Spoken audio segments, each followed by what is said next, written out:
The shuttle door opened with a hiss that sounded suspiciously like a sigh, as if even the ship regretted bringing me here. I stepped onto the metallic platform of Station Orlia 9, my boots echoing in the vast docking hall where silver beams curled like the ribs of some mechanical leviathan.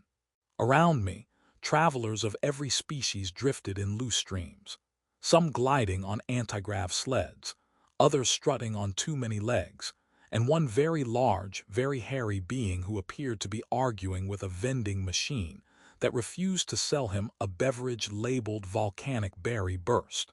I tried to keep my expression neutral, but subtle awe kept tugging at my face. It wasn't every day a regular human was assigned to a research program famous for both groundbreaking discoveries and, well, the occasional explosion that forced the station to rebuild an entire wing. I'd read the reports. They were equal parts inspiring and worrying. My handler, a slender android named Lyris 7, glided toward me with a gait too smooth to be natural. Her eyes gleamed turquoise, pulsing like miniature nebulae. "Welcome, Researcher Hale," she said, voice warm but obviously configured to be so. "Please follow me. Try not to stare at the residents. Some consider it a challenge to dominance."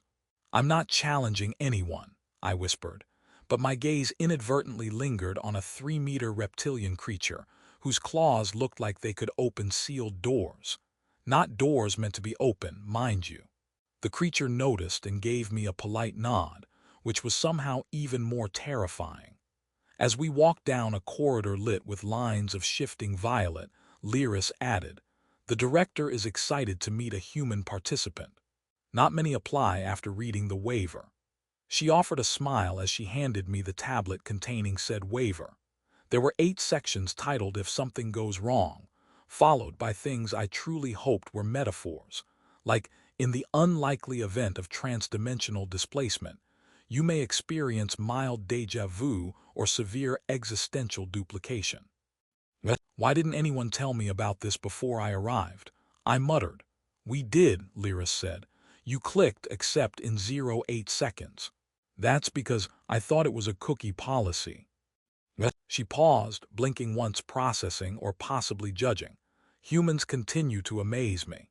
We reached a circular chamber whose ceiling shimmered with holographic constellations arranged in patterns I'd never seen before. In the center hovered a transparent sphere, rotating gently like a soap bubble holding a universe inside. Standing next to it was Director Zalen, a creature with smooth violet skin, elongated limbs, and eyes shaped like teardrops tipped with silver. She wore an expression I recognized immediately, the look of someone who had waited too long for someone who didn't know they were late. "So," she said, voice melodious but laced with curiosity, "this is the human." "I'm a human," I corrected weakly. "There are billions of us." Zalen tilted her head. "Yes, but only one agreed to my experiment. That makes you statistically fascinating." She stepped closer, examining me as though checking for defects. "You are shorter than anticipated." "I'm average height," I protested. "For humans, perhaps." Lyris coughed digitally, which was unsettling. "Director, might I remind you of the diplomatic handbook? Page 12. Humans respond poorly to unsolicited size evaluations." Zalen hummed thoughtfully. "Right, my apologies, Researcher Hale. Your height is adequate." "Thank you," I said, not at all sure that it was a compliment. Zalen gestured toward the rotating sphere. "This is the quantum echo core. It records not only events but potential events, allowing us to study alternate outcomes. Your task is to interact with it and provide emotional, cognitive, and instinctive responses. Humans have unpredictable minds. You are ideal subjects." "Unpredictable minds," I repeated. "You say that like it's a good thing." "It is," Zalen said. "Usually, unless the core hears something it interprets as a threat or a joke." "A joke." "Yes, the core does not understand humor. It reacts creatively." I stared at the sphere. "Define creatively." "In one instance, it attempted to fold the room into a Möbius strip. My assistant was stuck walking in circles for 6 hours." "That sounds awful," I said. He claimed it was meditative, Zalen replied. Still, I recommend keeping your human jokes to a minimum. This was going well. I'd been here 10 minutes and already discovered I might be accidentally annihilated by making a pun. Zalen approached the core and placed her palm gently against its surface. Light rippled outward, creating soft rings that glowed in colors I didn't have names for. Go on, she said. Introduce yourself. I stepped forward cautiously. The core's surface shimmered like warm water, and when I touched it, it hummed faintly, as if sniffing me. A swirl of light formed inside, shifting from blue to gold to a flickering amber that felt strangely familiar. Then a faint voice echoed from its depths, my voice except not. A version of me sounding a little more confident, a little more amused. Well, that's unsettling, the echo me said. I yanked my hand back. Did it just? Yes, Zalen said, it likes you. That was it liking me. Humans prefer verbal affirmation, do they not? From people, yes, not from glowy cosmic thought bubbles. The core pulsed once, almost indignantly. Zalen smiled, serene as ever. You will adapt, humans always do. She paused, then added, usually. I wondered, briefly, desperately, whether joining this experiment had been the smartest decision of my life or the beginning of an extremely complicated obituary. But as the core hummed again, brightening like a miniature star, a spark of curiosity unfurled inside me. Maybe, I thought, this was exactly where I needed to be. Or maybe I really should have read that waiver. I woke to the quiet hum of the station's energy conduits, a sound that felt like the heartbeat of the entire place, and immediately realized I had no idea which way was up. My sleep pod had gently spun me into alignment with the grav field, which, in retrospect, was considerate. But it also meant I was slightly disoriented, like a human suddenly dropped into a world that didn't care about straight lines. I rolled out, careful not to trip over the shimmering floor grids, and found Lyris 7 waiting beside the doorway. Her form seemed almost to glimmer in the soft violet light of the hall, and I half expected her to start reciting poetry, which, knowing her programming, wouldn't have been impossible. Good morning, Researcher Hale, she said, voice smooth. Today we begin emotional resonance training with the core. Try not to startle it. Noted, I said cautiously. Last time it hummed, tried to fold the room, and almost psychologically evaluated me. That was a misunderstanding, and the core has not forgotten. I shivered slightly. Fantastic. We walked toward the core chamber, which seemed to grow larger with every step, as if it wanted to emphasize its importance or just mess with human perception. As we entered, Zalen appeared, gliding across the floor with the elegance of someone entirely comfortable with the strange geometry of the space.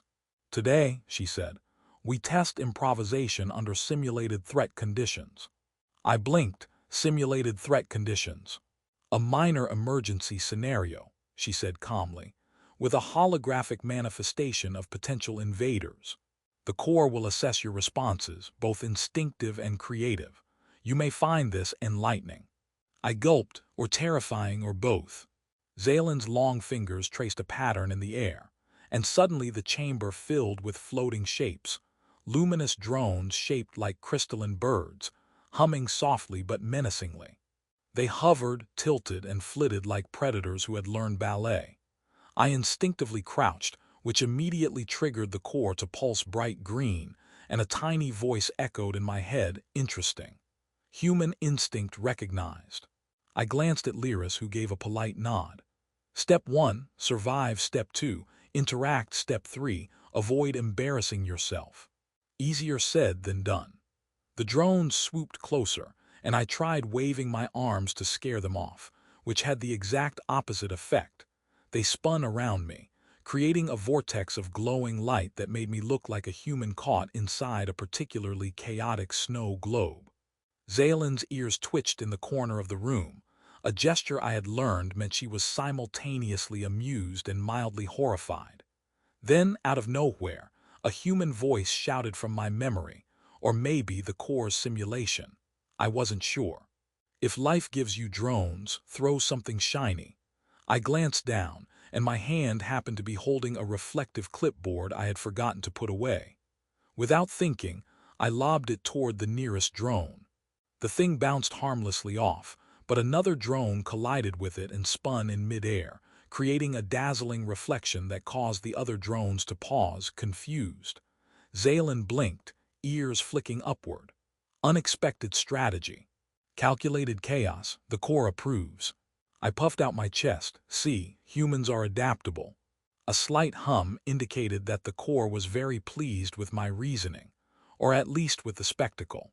Over the next hour, I stumbled, ducked, tripped, and occasionally improvised in ways that were so ridiculous they bordered on genius. Each failure somehow turned into a partial success, and each partial success made me feel like the galaxy itself was giving me a cautious thumbs up. The alien woman warrior inside me, myself, but observed through the core, was learning patience with human unpredictability.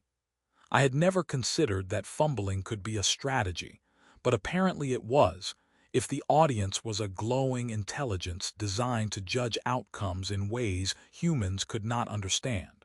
By mid-session, Zaylen decided I was ready for a cooperative exercise.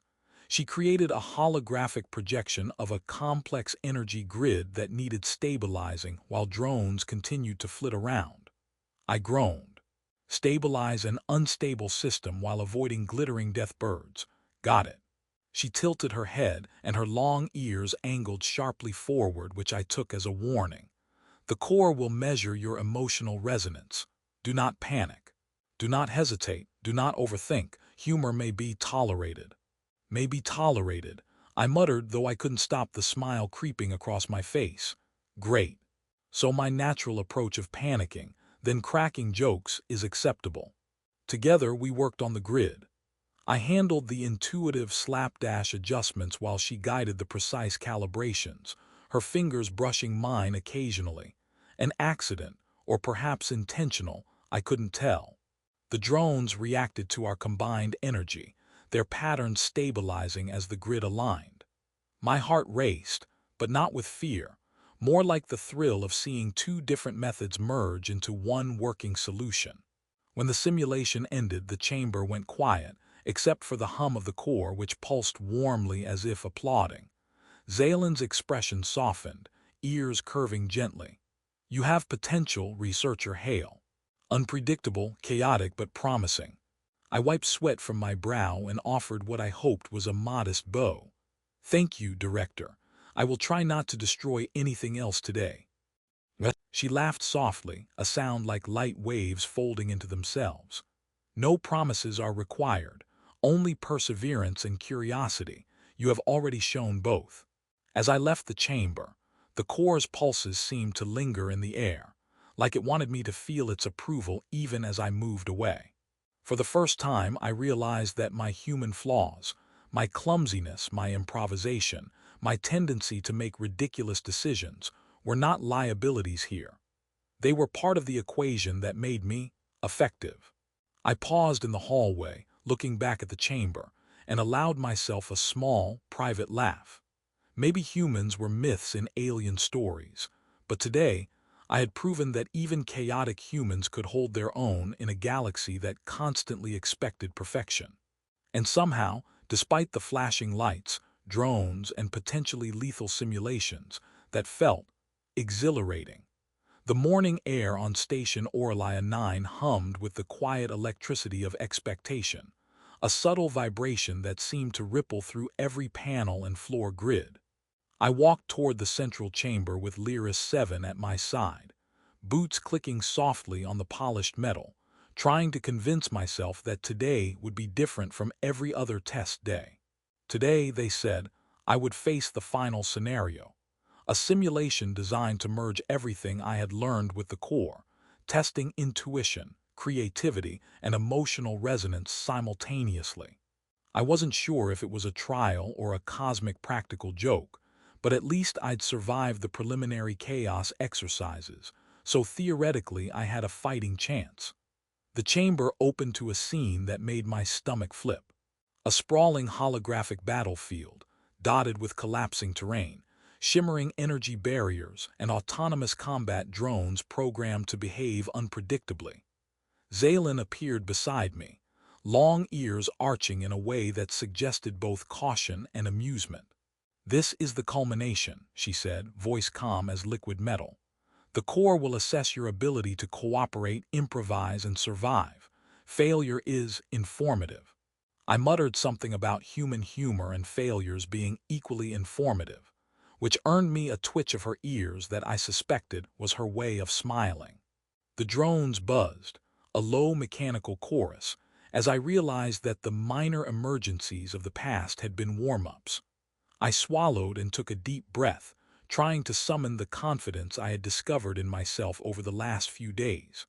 The first wave of drones advanced immediately. I ducked instinctively, the core pulsing in a curious rhythm at my response. It almost seemed to chuckle at my panicked movements. One drone swooped past, and I grabbed a nearby energy rod, swinging it wildly. The core flared bright green, the closest approximation I could get to applause from a cosmic intelligence. Zaylin moved with precision beside me, neutralizing a rogue drone with a flick of her wrist, the light reflecting off her long ears in a soft, elegant arc. I tried to mirror her motions, creating a clumsy but effective synergy. Midway through the simulation, an energy barrier collapsed unexpectedly, sending a wave of debris toward us. I reacted before thinking, throwing a glowing panel in the general direction of the falling debris. It ricocheted off a hovering drone, creating a protective shield of light and scattering the incoming shards harmlessly. Zaylin's ears flicked sharply upward, signaling a mix of surprise and admiration. "That was inventive," she said. "Most experienced warriors would hesitate, human." "Instinct over experience," I replied, panting. "Also lucky." "Partly," she conceded, though her eyes hinted at respect. The final stage of the simulation appeared. A holographic core interface demanding synchronized input from both of us to stabilize the station's energy network. This was the moment that would determine whether I had truly adapted to her world or remained an unpredictable variable. I glanced at Zaylin, her stance steady, her ears pointing forward with focused determination. For a brief instant, we were no longer instructor and trainee, alien and human. We were partners, each anticipating the other, balancing chaos with precision. I followed her guidance, using improvisation where she had taught structure, intuition where she relied on training. The core responded, pulsing in colors that reflected our combined efforts: emerald, sapphire, gold, colors I didn't have words for but felt with every fiber of my being. When the network stabilized, the entire chamber glowed softly, as if acknowledging our achievement. The drones floated gently back into inactive positions, no longer threatening. Zaylin turned to me, her expression one I had learned to read over the last days, calm, but with pride hidden in the curve of her long ears. "You have succeeded where many would fail," she said. "Not because you followed instructions perfectly, but because you adapted, improvised, and trusted in yourself and me." I exhaled, the tension draining out of me. I had expected praise for surviving or for cleverness, but this was different. She saw me, not just my actions, but the growth behind them. I realized then that I had changed. I was no longer the cautious, panicked human who had stumbled into this station. I had learned to trust instinct, embrace unpredictability, and find calm amid chaos. The core pulsed one final time, projecting a soft, swirling light that seemed to envelop both of us. I felt a quiet warmth, like recognition, as though it understood not just my movements but my mind and spirit. Zaylin placed a hand lightly on my shoulder, a gesture of partnership rather than instruction. "The myths of your kind, they underestimate the human potential. You have proven them wrong." I laughed softly, the sound bouncing off the metallic walls, half in relief, half in disbelief. "I think the humans would be proud," I said. "Or confused, probably both." She tilted her head, ears curling in amusement. "Perhaps, but now you are no longer a myth. You are here, you are real and capable." We stepped away from the core together, moving toward the observation deck where the stars stretched endlessly beyond the glass. I felt a calm I had never known before, a blend of exhilaration and certainty. For the first time, I understood that this journey was not about proving myself to the station, the core, or even Zaelin. It was about discovering what I could accomplish when I trusted my instincts, embraced unpredictability, and allowed myself to step fully into an unknown world. She looked at me, long ears flicking gently in a gesture that had become almost intimate over the last days. "The universe is vast," she said softly, "but you are exactly where you are meant to be." I smiled, feeling the weight of possibility settle comfortably on my shoulders. "And I think I'm ready for it," I said. "The stars outside